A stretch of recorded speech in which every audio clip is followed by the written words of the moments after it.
great to be on Inuit Nunat and like to be there, but I was alone, and quarantining by myself for a week. But then I broke quarantine and hung out with, a friend of mine, and she had 2 young girls at her house. And the 2, like little girls, they were staring at me when I walked in because of my tattoos. And one little girl was like frightened, she was like kind of scared looking, but the other one was like touching her face and smiling. And like, just, you could tell that she was, excited about it and interested. And then she drew a picture of me. So it was the first time anyone had ever, drew me with my tattoos, cheek tattoos. So I was just like, I was so touched, there were so many things that happened to me in Nome, but that was that was my welcome into, because I broke quarantine to go hang out with my friend and her babies. And, it was just like, wow, like this is who I am now. Like, this is what I look like to little girls. And I just felt like such an extreme connection, and that was the whole reason that I got my tattoos to begin with was because I felt like I needed something to remind me of who I do my work for, my Coffee and Clock podcast, to have these discussions and everything, a grounding in who I am and why I do what I do. And even though it was born out of like a really hard time in my life, I was like identity crisis. I don't know what I'm going to do with my life. Holly Nordblom, she did my tattoos. And she was like, just imagine all of your anxieties and your stresses leaving your body with every poke, And I felt like she could just read my spirit at that time because I was so going through it. I was feeling so many different things and going through a really internal struggle. And I just listened to her when she was like, just imagine all of those things going away with every poke. And wow, it really worked. I felt light. I felt free when she was done. I was like, I can't believe I don't have any other tattoos. Like, I've never had any tattoos, this is my first tattoo and it went straight to the face, so, I could cry, I was just so touched and I felt lighter, freer. And it reminded me of a time in my life that I felt the most free, and that was at home to, out on the land and just being, and no outside pressures of, what you need to do. You're a kid, so it's just like, you're free to go hang out on the tundra and like build like snow houses, all, anything and everything. And I just, it all came full circle in that moment. And I try to access that as much as I can in my life, to be that free. Yeah. And then going to Nome and experiencing all of those complex emotions. And I've been writing for like a week, just like love letters to Nome, because I felt like I Kari again, like I actually became myself in Nome, and I'm a totally different person now. So yeah, it's so cool. I just feel like I feel so lucky to be Inuit and to have that connection to community and people and to be able to access those feelings of connectivity and ancestry and, That's beautiful. And that's what they always have been, right? Like the coming of age into adulthood, being a contributing member to your society and expressing who you are. That's what they've always been. So that's really beautiful that's what came to you in that moment. Yeah. That's so wild. Yeah. Okay. Sorry, I got a little bit off topic on that one, but I feel good about it anyways. Yeah. What do you think the world can learn from Inuit ideas of beauty? I think something that I hope, like, especially what I experience here in Greenland, is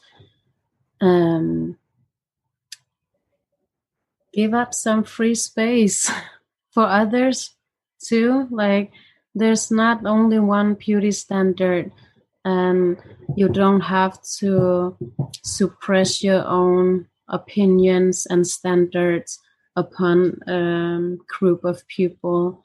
there's room for everyone. There's room for differences. And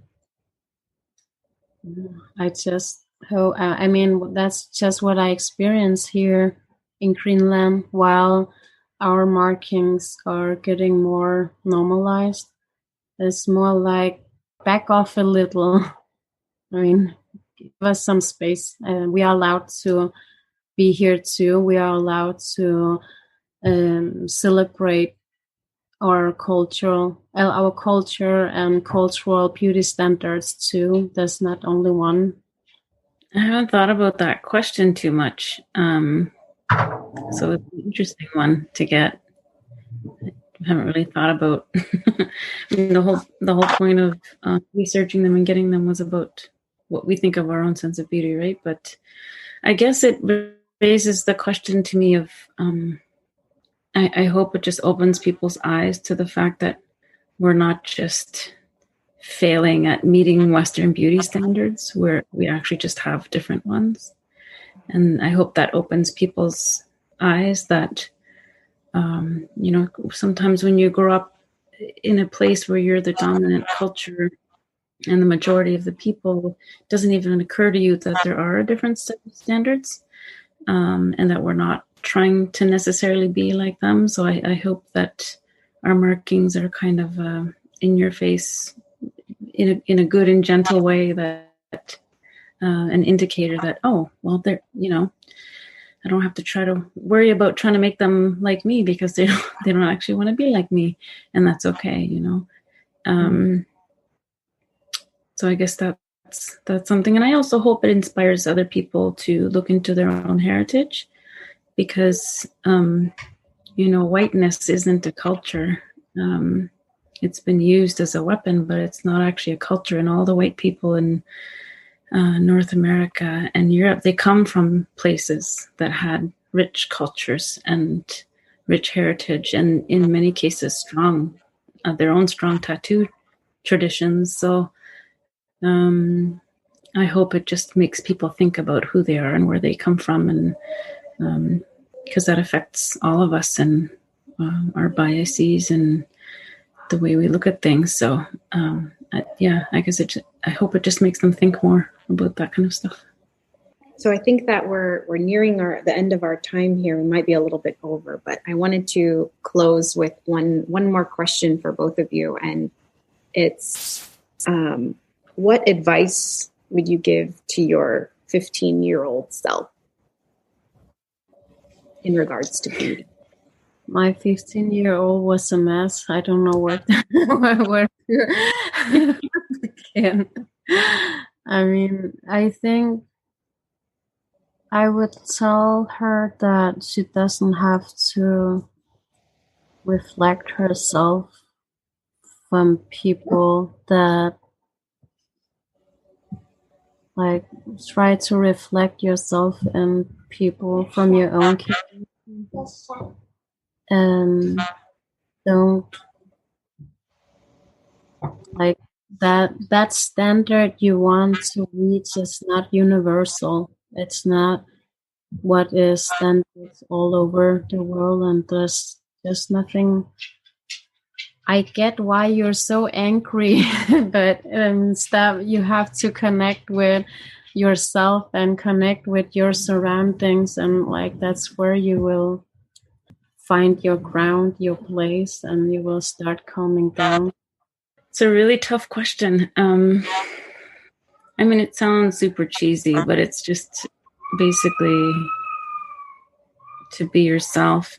And I mean, that sounds so lame and like something that everyone says, but truly, I mean, being Rachel, my dad's Hadluna, my mom, I remember growing up in a family that's like everyone had very dark hair, brown skin, and I felt it's not like out of place or anything, but I would just love my aunties and cousins, like thick black hair. It was so silky and straight, and mine was always frizzy and all over the place. It still is. And being so jealous. And then realizing as I got older that sometimes people would be jealous of me for being lighter skinned and or just associate my whiteness with beauty because of that colonial messaging. And so, things shift over time, and, unconsciously trying to be white is something that I think, especially back then, I'm a little older than you ladies, that we're conditioned to do. And then the other side of me wishing I was darker. And like, there was a point where I dyed my hair black, and ladies, it was terrible. I looked so sick and unhealthy. Like, it just made my skin look gray, and it was just awful because I was trying to be something I'm not, and I was trying to be a different thing than what I was. And basically that just never looks good when you're trying to be something that you're not. And being part Inuk and part Kalunaq is okay. And, sometimes I see people struggling with trying to look like something they're not. And, it's everyone's choice to wear makeup or go tanning or dye their hair. And, I've done it all, and I do it all sometimes still, but it comes from a place of, I find that beautiful and I want to do that. And not so much, I don't like the way I look and I want to look different. It's a different, coming from a different place. Right. So, as plain and cheesy as it sounds, just trying to be the healthiest, version of yourself is the advice I would give to my 15-year-old self. Took me a long time to figure it out. If it were me, or what I would tell my 15-year-old self is similarly to both of you, is just show up as your full self, and in all its complexities and all its good things and bad things.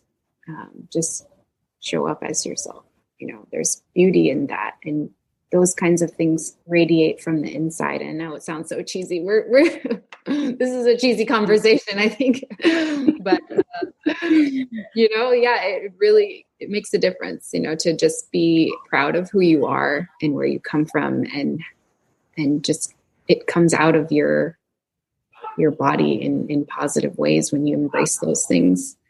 And so I think that's what I would tell myself, just show up as your full self. Well, thank you so much for having this conversation with me. I feel like almost like I've known you both for a long time, even though we just met an hour ago. I appreciate you guys, sharing some really personal, story and sentiment. So I appreciate you guys so much. And thank you again for joining this conversation. And thank you to the Anchorage Museum for hosting us.